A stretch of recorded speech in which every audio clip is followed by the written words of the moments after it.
I woke up in the middle of the night, a layer of cold sweat covering my entire body. Turning around on the bed, I looked at her. She was sleeping, breathing deeply, with a faint smile on her flushed, pink lips. I frowned and moved in the dim, bluish light of the room, leaving the bed. My bare toes spread on the floor as I sat up, cracking my neck before getting up. I grabbed my smokes and lighter from the nightstand and walked over the open window. It was raining. A barrier of water that barely let me see the other side of the street. Yet the air was thick and warm, even when it seemed it had been deluging for hours, judging by the rivers flowing down the road.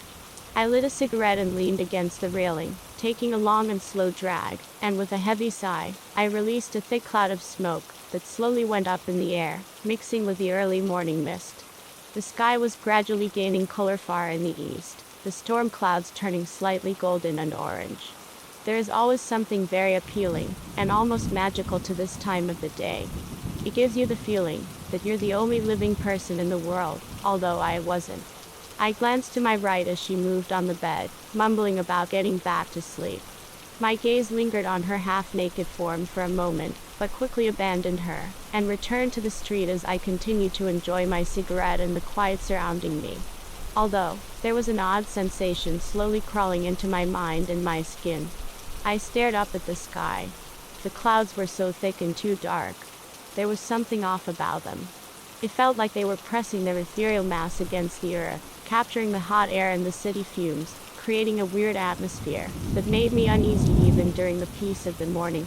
But I told myself that it was nothing and continued to enjoy the rain's natural song.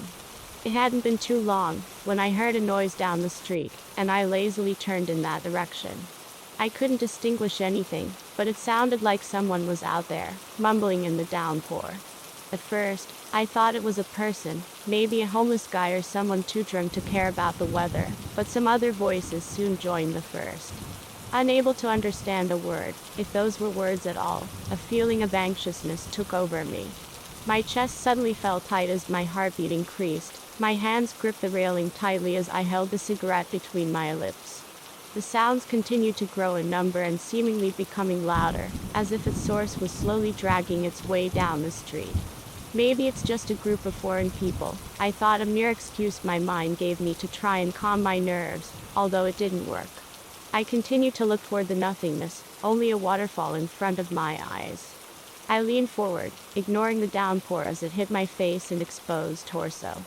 However, in the back of my head, I did notice that each drop felt incredibly dense, not as if they were simply falling, but deliberately thrusting themselves against the surface of the earth. I continued to stare, breathing heavily. Eventually, after what seemed hours, I noticed some fading motions in the rain. At first, I thought it was the wind, causing the falling and running water to wave, although it took me a fraction of a second to realize that there was no wind, not even a faint breeze. I shook my head, rubbing my eyes. Maybe it was just the sleep calling me back to bed.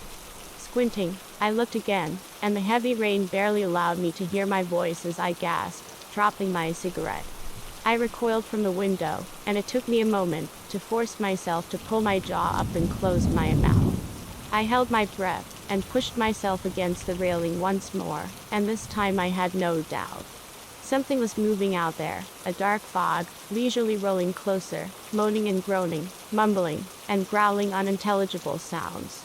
I was about to close the window and hide, but then I realized I wasn't afraid, and for a second, that odd realization made me wonder if this was a damn weaver dream. But I was sure this wasn't a dream. I was fully aware of what was going on. With my sight fixed on whatever that was, I tried to rationalize what I was staring at, but nothing I could think of seemed to work and make sense. I knew I was witnessing an unnatural event, something that no one was supposed to see, and that was the only answer that calmed me down. Watching the shadows creeping closer to my house, closer to me, I began to distinguish each of them and their voices. Their shapes changed and shifted as they moved, merging and then dragging their bodies apart and move in their own direction. However, they kept moving as a single large mass, continually getting closer. Always groaning as if the rain hurt them like acid, as if the asphalt they were sliding across ripped their skins. Retreating from the window, I hesitated for an instant before rushing downstairs, not wanting to make them wait as I practically jumped down the steps.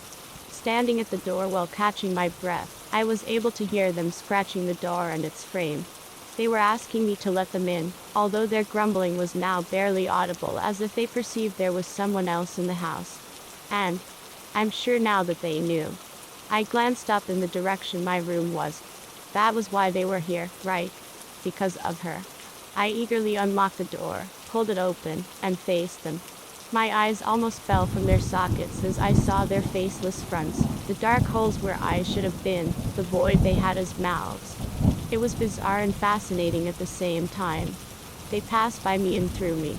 I sensed their low noises rumbling inside me, like standing too close to a large buffer, and yet I was only able to hear a muffled whisper by then, a silent procession flowing in front of me. The shadows slid into my house, floating upstairs, seemingly occupying the entire house as they spread and advanced. I watched them until the last one disappeared into the second floor. There was a long moment of silence when even the rain seemed to have faded into nothing, and for a second, I thought they were gone. I thought I was crazy, that my mind made all that up. I peered outside at the wall of water and blinked. Was it it? What was it? All my questions and thoughts suddenly stopped when my ears finally heard a noise. It was the very distinctive sound of my wife's voice. Her screams were so loud I feared the neighbors might hear her, but the rain was so unnaturally heavy, deafening everyone around and isolating this very strange event from the rest of the world. I knew they were coming back as her voice now reached louder to my ears. I flinched and grunted lowly, looking up at the stairs to see the shadows return, carrying my screaming wife along with them. I saw the terror in her eyes, her sight clinging to me. She called my name, her mouth gaping, distorted in a pained grimace. She reached out with her arms, clawed hands as if she was trying to grasp the air desperately, and me. Her body twitched and shifted as she struggled, and I couldn't tell what kept her from simply falling to the ground. I couldn't distinguish if anything was holding her, or if it was just some kind of force keeping her in place. I think I was smiling while my wife was carried outside, and I saw her expression changing from one of utter horror and desperation to one of deep pain and disappointment. She realized I had no intention of helping her, yet my soul felt light and relieved. I believe I caught a hint of understanding in her because deep inside, she knew our life together was fake. I watched in silence as the shadows abandoned my home, standing at the threshold as the last creature oozed its way out. I observed them, with my hand slowly going up to the doorknob. Returning through the same way they came, they took her, and they were silent now, content as I was. I could only hear her screams fading in the air as they disappeared behind the curtain of water. I closed the door, releasing a light breath. Turning around, I made my way to the upper floor, scratching the back of my neck as I quickly climbed the stairs. Walking into my room, I picked up the smokes in my lighter and lit myself another cigarette. I took a long drag of smoke and let it out through my nose as I sighed, smiling when I looked up toward the east, admiring the birth of a new day.